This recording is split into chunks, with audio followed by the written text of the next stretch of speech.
দোজকের মালিক আল্লাহ, বেহেশতের মালিক আল্লাহ, এই পৃথিবীর মালিক আল্লাহ, কাবার মালিক আল্লাহ। আরে ভাই, যেটার মালিক আল্লাহ সেটা কি অন্য কেউ দেওয়ার ক্ষমতা রাখে? রাখে না।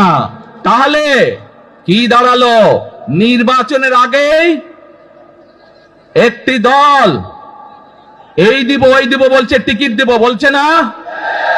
যেটার মালিক মানুষ না সেইটার কথা যদি সে বলে, এক শিরকি করা হচ্ছে, হচ্ছে না?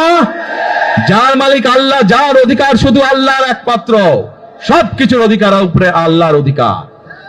কাজেই আগেই তো আপনাদেরকে ঠকাচ্ছে, নির্বাচনের ফলে তাহলে কেমন ঠকাবে আপনাদেরকে বোঝেন এবার।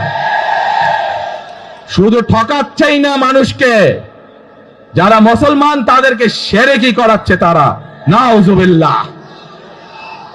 প্রিয় ভাই বোনেরা, কেউ কেউ বলে অমুককে দেখেছে, তমুককে দেখেছে, এবার একে দেখেন।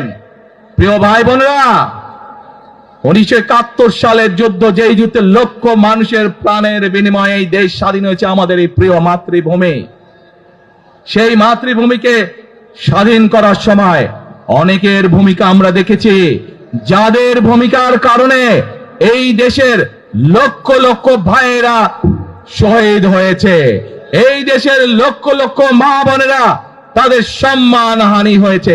কাজে তাদেরকে তো বাংলাদেশের মানুষের মধ্যে দেখেই নিয়েছে। এখন প্রিয় ভাই বোনেরা, এই কুফরের বিরুদ্ধে, এই হঠকারিতার বিরুদ্ধে, এই মিথ্যার বিরুদ্ধে আমাদেরকে ঐক্যবদ্ধ হতে হবে। আমাদেরকে ওই যে টেক ব্যাক বাংলাদেশে থাকতে হবে।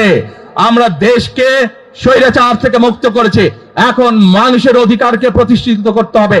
শুধু ভোট, শুধু কথা বলার অধিকার প্রতিষ্ঠিত করলে হবে না, মানুষকে স্বাবলম্বী করে নিজের পায়ে গড়ে তোলার ব্যবস্থা করতে হবে।